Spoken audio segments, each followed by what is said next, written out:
Liberty. Well, Or on liberty. which is actually what we talked about yesterday. You know, we talked about the philosophy of liberty yesterday.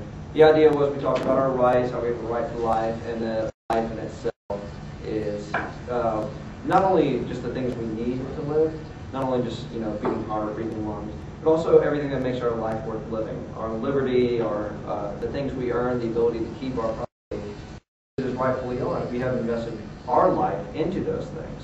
Therefore, we are entitled to them.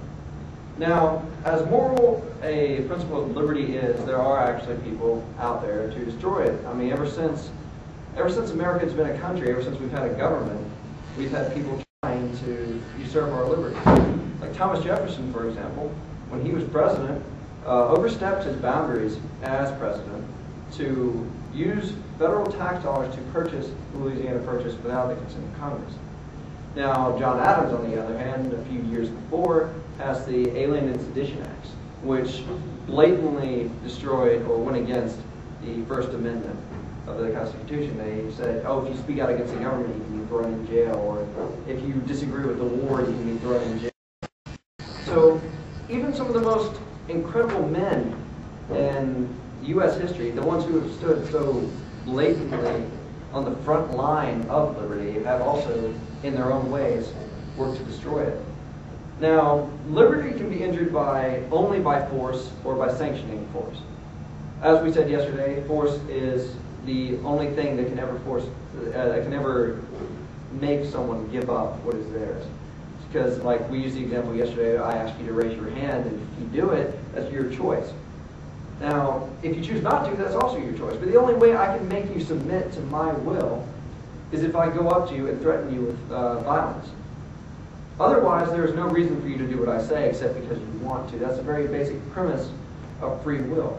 Now, when it comes to government, as we also discussed, government is force by its very nature. It is there to enact a collective will or an individual will in the case of dictatorships and absolute monarchies over society, over individual wills, to say that one person or a group of people knows better than each and every other person about their own individual will and desires.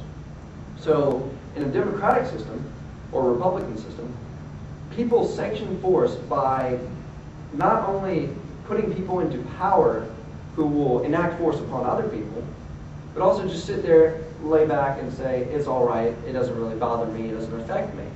Now, those are some very dangerous people. Because those are the people who say that, oh, so long as it's happening to that person, then it doesn't bother me. There's a famous poem written about the Nazis. I forget the exact poem, but I'm sure many of you know it. You know, first they came for the Jews, but I didn't speak up, I wasn't a Jew. They came for the Catholics, I didn't speak up, I wasn't a Catholic. So on and so forth. And then eventually you said, and then they came for me, but I looked around and no one was there to stand up for me. So that's one of the basic ideas. We have to get out there on the front lines. We have to defend other people's liberties along with our own. Because by the basic extension of the things which give us liberty, by the basic extension of our free will, of our reason, we have to accept that other people have those faculties as well. That everyone else who is capable of those things, or by their very nature of being human beings, have these properties, and we have to defend them as well as our own. Now, like I said, government is force, therefore the government is the enemy of liberty. Matter of fact, government is the inverse of liberty. Any increase in one necessitates a decrease in the other. If we say, oh, we're going to give you more liberty, the government has to shrink. If we want more government, liberty has to shrink. I'm always confounded when people say, I would rather choose the government over liberty. People who say, oh, I want social programs.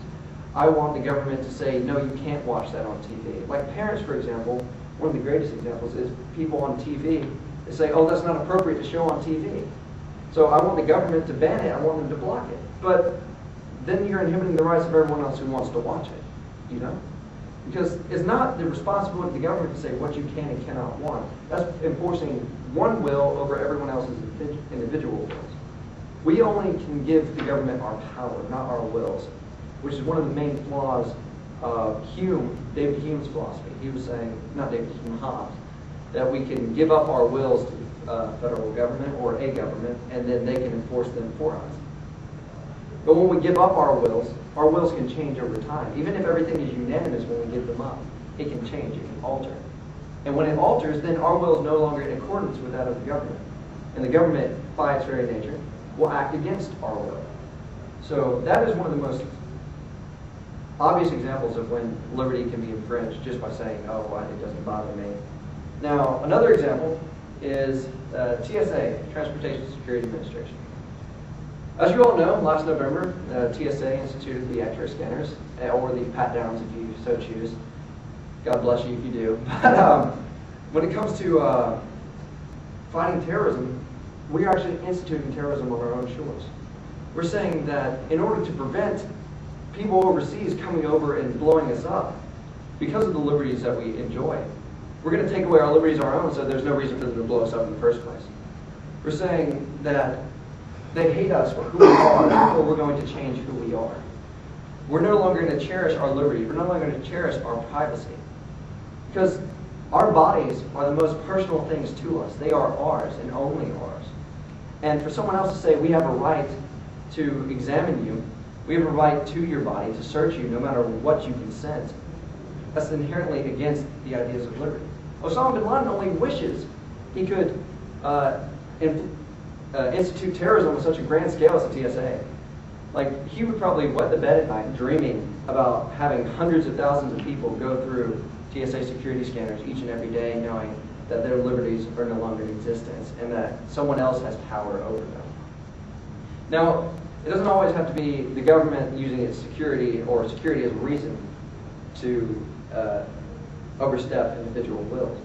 Rather, there are also other government agencies, such as the EPA or the FDA, which really go against business, as they are. The Environmental Protection Agency just last year said that CO2 is a pollutant.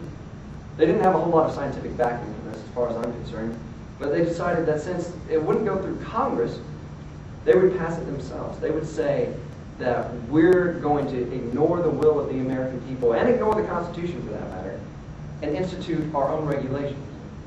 And now they're doing this over businesses. They're doing this over the free market. They're denying the very freedom that individuals share in businesses and corporations, and saying that they are not entitled to them. They're saying that the will of the collective, again, supersedes the will of the individual. Now, the FDA has been countless years since Teddy Roosevelt's administration, blocking rather effective cures to illnesses that we all share. Like, I don't know how many cures are resting on the FDA shelves right now because they simply cause a stomachache as a side effect. And one of the most famous examples of the FDA instituting some nonsensical policy was in the Coca-Cola case. They sued Coca-Cola Company because Coca-Cola had cocaine in it at the time. But see, the thing is, Coca-Cola took its own initiative in a free market economy saying cocaine is not healthy for people. It's not good, therefore we're going to take it out of our product so people will continue to buy it. But the FDA sued anyway. And even after they proved that there was no cocaine in the product anymore, the FDA continued with the lawsuit saying that the name Coca-Cola was misleading because it implied that there was cocaine in the product, therefore it was false advertising.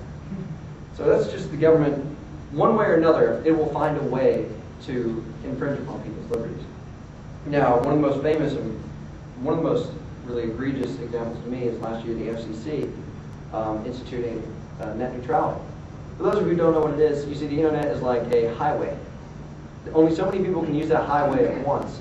So they're saying, oh, one highway has all this traffic, but another one doesn't have it. It's small, it's one lane. It's really not fair that, let's just say Google gets, oh, well, we'll just say 100 people on that one highway, while this one little blogger over here that no one cares about, no one reads because he's lonely in his basement, only has like one visitor an hour. Well, they're saying, well, we're going to split that up. We're going to say only a certain number of people can go to this site at a time, or in a day, or whatever their units of measure are. And instead, they're going to have to be split it up between the other websites. Now, that's net neutrality, and they're saying that people can't view what they want. Again, it kind of goes against the free market, saying people can't buy what they want. Let's say they want certain information off the web. Even if it is inaccurate, they still have a right to go view that information. So the FCC, I like to call it Franklin Delano Roosevelt's Censorship Commission, because that's essentially what it was. It was to control interstate communications, also unconstitutional, is an enemy of free speech. And all of these are just government examples, of course.